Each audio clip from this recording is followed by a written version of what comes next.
অবশ্যই টাইগার মুরগি লালন পালন করে লাভ করা সম্ভব। আসলে খাবারের তারতম্য এক একজনের কাছে এক এক রকম। আপনারা লাভ করতে চাইলে মুরগিকে কি পরিমাণ খাবার দিতে হবে বা কি পরিমাণে করতে হবে, এটা আপনাদের নিজস্ব ব্যক্তিগতভাবেই দিতে হবে। তো আসসালামু আলাইকুম গাইজ, আশা করি আপনারা সবাই অনেক বেশি ভালো আছেন। আল্লাহর রহমতে আমরাও ভালো আছি, সুস্থ আছি। তো আজকের এই ভিডিওটা মূলত আমি আপনাদের সাথে এই জন্য বানাতে এসেছি, কারণ আপনারা অনেকে আমাকে কমেন্ট বক্সে জিজ্ঞাসা করেন যে ভাই, আমরা যদি 100টা টাইগার মুরগি পালন করি তাহলে কি পরিমাণ আমাদের খরচ হবে এবং লাভটা কতটুকু পরিমাণে হবে, এই সকল বিষয় ইনশাল্লাহ আজকের এই ভিডিওটার মাধ্যমে আমি আপনাদেরকে হিসাবে বলে দিব। তো অনেকে আপনাদেরকে খাতা কলমে হিসাবটা দেখিয়ে দেয়। আমি আসলে হাতে লেখা বা খাতায় লেখা কোনো কিছুতে বিশ্বাস করি না, আমি মুখের কথাতেই বিশ্বাস করি। ইনশাল্লাহ আপনারাও বিশ্বাস করেন।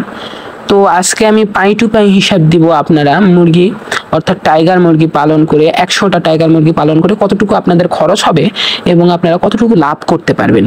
তো সাথেই থাকুন, কারণ আপনারা ফুল একদম কত টাকা নিয়ে আপনারা নামলে 100টা মুরগি পালন করে একেবারে লাভবান হবেন।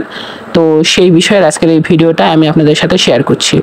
তো সর্বপ্রথম মুরগিকে যদি আপনারা খাবার না দেন এবং মুরগিকে যদি ওজন বৃদ্ধি করতে না পারেন, তাহলে আপনারা মুরগি পালন করে কোনোদিনই লাভবান হতে পারবেন না। তো এই মুরগি পালনে সবচেয়ে বেশি পরিমাণে টাকা খরচ হয় এই মুরগির খাবারের পিছনে, এবং মুরগির খাবারের দেওয়াটার তারতম্য এক একজনের কাছে এক এক রকম। অনেকে দিনে 2 বেলাও দেয়, অনেকে দিনে 3 বেলাও দেয়। কিন্তু আমি একটা মুরগির জন্য আপনারা যদি 1.5 কেজি অথবা 1 কেজি 800 গ্রাম ওজন পরিমাণে মুরগি করতে চান, একটা টাইগার মুরগি, তাহলে আপনাদেরকে প্রতিটা মুরগিকে 3.5 কেজি করে খাবার খাওয়াতে হবে। অর্থাৎ আপনারা যদি প্রত্যেকটা মুরগির ওজন আপনারা 1 কেজি 800 গ্রাম এ ধরনের আনতে চান বা 1 কেজি পরিমাণ 1.5 কেজি পরিমাণ আনতে চান, তাহলে আপনাদেরকে খাবারের পরিমাণটাও ডবল দিতে হবে। কারণ খাবার যতটুকু দিবেন মুরগির ওজন তার অর্ধেক পরিমাণ আসবে। এটা হয়তো আপনাদেরকে অন্য কেউ বলে নাই, কিন্তু আমি আপনাদেরকে বলে দিচ্ছি, যেই খাবারটা আপনারা খাওয়াবেন মুরগিকে সেটার আপনারা অর্ধেক পরিমাণ ওজন পাবেন এই শুধু খাদ্যটার জন্য।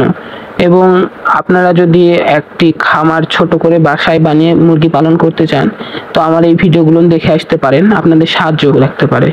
তো আমি ছিলাম মুরগির খাবারে। তো আমরা ধরে নিই 100টা মুরগির ওজন যদি আমরা 1.5 কেজি প্লাস আনতে চাই, প্রত্যেকটা মুরগির জন্য আমরা যদি 3.5 কেজি করে ধরি, তাহলে আমাদের মোট 7 বস্তা পরিমাণে খাবার আনতে হবে। তো প্রত্যেকটা বস্তার দাম হয়তো বা আপনাদের কাছে 3500 টাকা অর্থাৎ 3500 টাকা করে নেবে। এবং আপনারা যদি একবারে পাইকারি একেবারে হাতে কলমে টাকা দিয়ে যদি আপনারা খাবারটা নেন, তাহলে আপনারা ইনশাল্লাহ আরেকটু কম দামে পাবেন।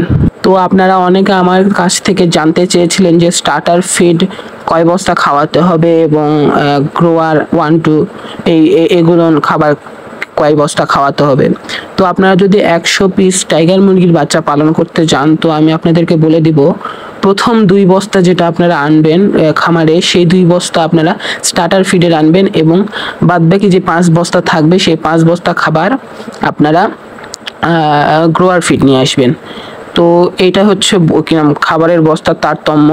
তো একটা বস্তার যদি দাম 3500 টাকা করে হয়, আমরা এবার একটু বেশি বেশি করে দাম ধরি, তাহলে আমাদের ব্যালেন্সটা ঠিক হবে, আপনাদের পরে যাওয়ার অসুবিধা হবে না। তো আপনারা এই মুরগির এই খাবারের বস্তা যদি 60টা কিনতে যান, তাহলে আপনাদের টাকার অ্যামাউন্ট লাগবে খাবারের বস্তার জন্য শুধু 24,000 টাকার মতো। 24,000, আমরা 24,000 ধরি।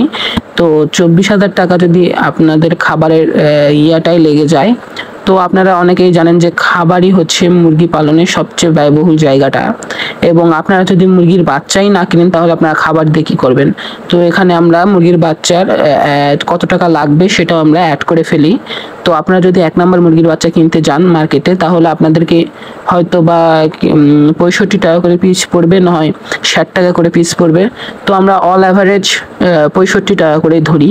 তাহলে 65 টাকা করে যদি 100টা মুরগির বাচ্চা আমরা কিনি, তাহলে আমাদের হবে 6,500 টাকা। তো আমরা 6,500 টাকা ধরি, প্লাস ওদিকে 24,000, তো আমাদের হচ্ছে 30,500 টাকা। তো এখানে আমাদের দুইটা বড় বড় খরচ চলে গেল। এবং এই সাইডে একটু কাঠের গুঁড়া আর বা তুষের জন্য আমরা কিছু টাকা ধরি। তো এই জন্য এই বাবদ আমরা আরও 1,500 ধরে ফেলি।